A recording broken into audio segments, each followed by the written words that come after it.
Aujourd'hui, en dépit des profanations, la nature demeure encore une inépuisable réserve de rappels adressés à l'homme, rappels de son véritable héritage et qui peuvent devenir opérants à la lumière de la doctrine. Et d'une manière comparable, même si le rétablissement de la civilisation chrétienne ne semble guère plus possible que celui de la nature vierge, nombre de ces points de repère subsistent encore. Les cathédrales par exemple, monuments d'une éblouissante beauté qui portent témoignage de l'enthousiasme spirituel des siècles qui leur ont donné naissance. Outre leur pouvoir en tant qu'art sacré, elles ont celui de matérialiser avec éloquence, et jamais davantage que lorsqu'on les regarde au fond de l'abîme actuel, la règle universelle de toute spiritualité. Cherchez premièrement le royaume des cieux, et tout le reste vous sera donné par surcroît. Ainsi que la règle parallèle, on donnera à celui qui a.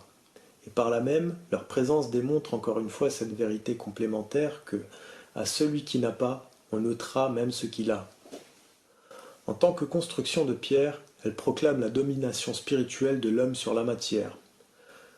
Tandis que l'impuissance du monde moderne à produire quoi que ce soit qui leur ressemble trahit l'infirmité du matérialiste précisément là où on aurait pu s'attendre qu'il excelle.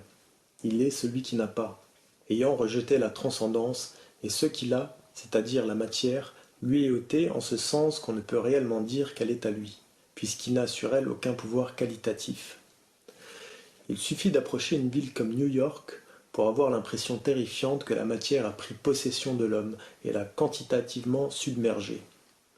Mais devant les cathédrales de Durham, de Lincoln ou de Chartres, il saute aux yeux que nos ancêtres médiévaux étaient capables de maîtriser la matière au point de la contraindre à se surpasser jusqu'à se faire vibration de l'esprit.